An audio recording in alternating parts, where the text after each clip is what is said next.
de glòries, no? Generen problemes de trànsit que s'han d'anar reajustant. El trànsit ell mateix es reajusta, però, bueno, lògicament hi ha punts de fricció, punts de vegades no de col·lapse, però bueno, que hi ha molta intensitat. Igual passa a la Meridiana, la sortida i entrada segons quines hores. Que, diguem-ne, l'objectiu és reduir, lògicament, el trànsit. Però aleshores aquí hi ha un hàndicap, perquè la Meridiana sempre havia estat coneguda, igual que la Gran Via, com aquelles vies ràpides de sortida de Barcelona i d'entrada. Clar, si aquesta es converteix com en un passeig, la gent, no sé, des del meu punt de vista, que jo tampoc sóc un enginyer de camins que pugui aquí donar classes, però com s'ho fa la gent llavors per sortir de Barcelona o per entrar tota la gent que viu a les Rodalies? No sé si el sistema de Rodalies Renfe està donant un servei apropiat, ja ara no sé si l'està donant, i el metro doncs arriba fins on arriba. O sigui, que la gent que va a treballar a polígons, que va a treballar, no sé, Mollet, ostres, com s'ho fa, no, això? No sé si això s'està treballant en paral·lel, és a dir... Sí, no, s'està treballant tot, a Rodalies, fer un carpool i que la gent comparteixi cotxe, completar la línia 9 i la línia 10, i clar, diguem-ne, i tots són processos, diguem-ne, que han d'anar en paral·lel i són processos paulatins. Es tracta de reduir un carril, s'ha de veure també si és un per sortida i un per entrada o no. A la Meridiana, afortunadament, s'obre espai, és a dir, que i d'espai peatonal ja n'hi ha. El problema d'alguna manera són els semàfors, el problema és la mitjana, la qüestió és posar més arbres, carril bici, més transport públic, és a dir, que és un procés paulatí que es pot produir, lògicament, tenint en compte que sempre que hi ha obres doncs hi ha impediments, però les obres són per millorar en un immediat futur, però sí que és possible d'alguna manera mantenir, de moment, com passa en Gran Via, la Ronda, Meridiana com una via d'entrada i sortida de la ciutat, però que al mateix temps sigui molt més vivible per la gent, els 300 i pico mil de persones que viuen donant a la Meridiana i sobretot la gent que la travessa. Això és millorable sense masses interferències amb el trànsit, amb una mínima reducció i fent obres, és possible. Ara, això no vol dir que estiguen ajustant i que pugui haver alguns moments difícils, sobretot al principi de les obres. Però esclar, és un enorme sistema de trànsit, clar, que és molt complex. És molt complex, a mi em costaria molt veure-ho, espero que tingueu èxit. Hem de ser optimistes perquè no és fàcil. I després, per altra banda, quan parlem del transport públic, també era una de les altres preguntes, no? Era com es gestionava el tema del transport públic. El transport públic, molt públic no és, perquè realment, ostres, és molt car. Vull dir, és una de les ciutats que tenim el transport públic més car d'Europa, que dius, ostres, què passa, no? I a vegades aquest servei deixa molt que desitjar. També el tema dels autobusos, en hores punta es noten molt. Doncs aquí no sé si la gent li té confiança, o estem aconseguint que la gent tingui confiança en el transport públic de Barcelona. No sé si s'està treballant cap a aquesta direcció, es va canviar les verticals i les horitzontals en el seu moment, no sé si està tenint algun fruit positiu. Ara es planteja el del tramvia, que també no sé fins a quin punt, quines afectacions es té al districte de Sant Martí, perquè nosaltres... Hi ha moltes coses, Jofre, no dona temps. No, és que l'hem de portar l'estudi de ràdio per preguntar-li. Quedem abans de Nadal, al desembre, d'aquí 15 dies, i completem. Tanquem la temporada prèvia abans de menjar els torrons, no? I celebrem l'any i mig que portem. I així ho fem avaluació, Però acabant amb... no hi ha temps, no? Però diguem-ne, és cert que es pot anar avançant i és cert, per exemple, la implantació de la xarxa ortogonal, que ara s'implantarà un nou tram amb més autobusos, sobretot verticals, té les seves dificultats, la freqüència d'alguns autobusos no és suficient, s'ha de posar encara més flota, no?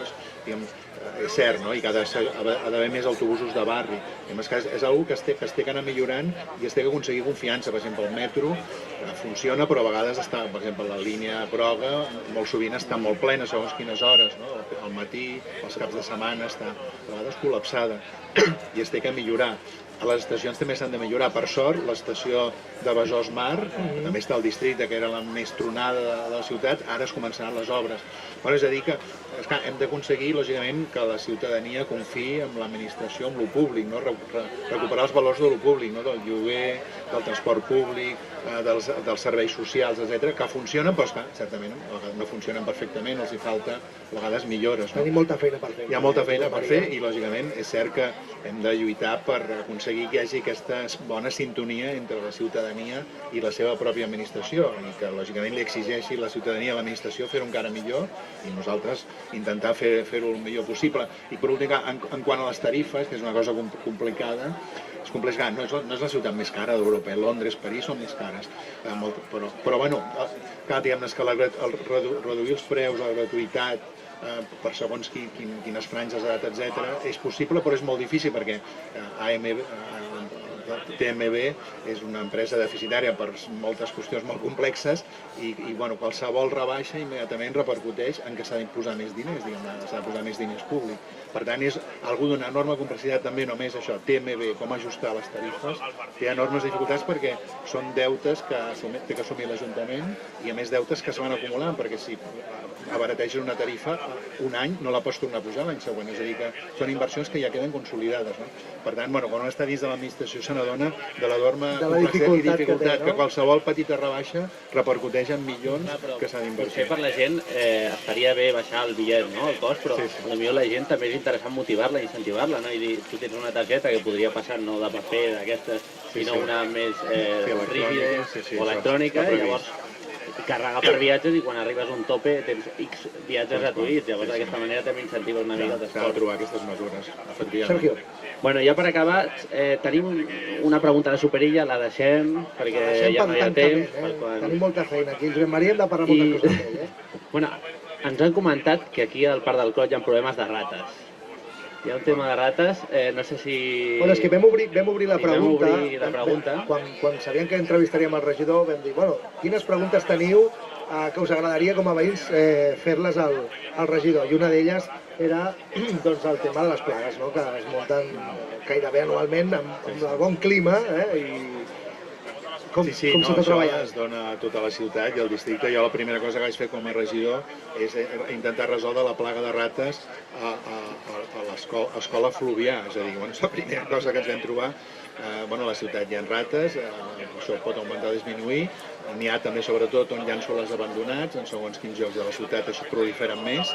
I en el cas concret del Parc del Clot, lògicament, per començar, com que el districte està al costat i estem molt a sobre, té una inversió especial, no solament de manteniment, sinó de millora, i és cert que aquests problemes, fins i tot, a vegades també ens parlen de certs problemes d'ordre, que hi ha espais més dominats, un cert tràfic, etc.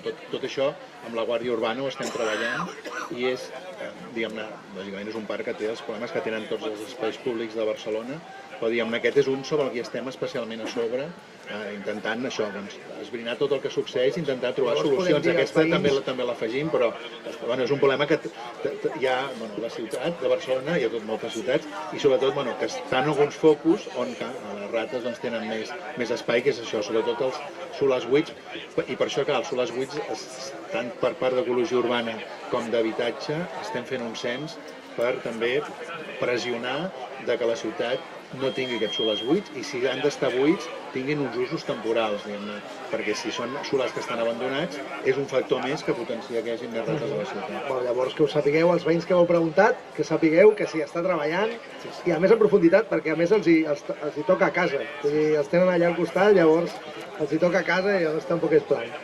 Sergio. Bueno, ja per acabar, l'última pregunta ens han fet per Twitter també, no? I nosaltres te la fem també perquè ens implica d'alguna manera, no? Del futur lugar de l'Ateneu que se sap, que tenim, que ja... No t'escapaves. Sí, no, esclar. Que hay de lo mío. Havia preparat una mica. Pregunta ensajada aquesta era, Sí.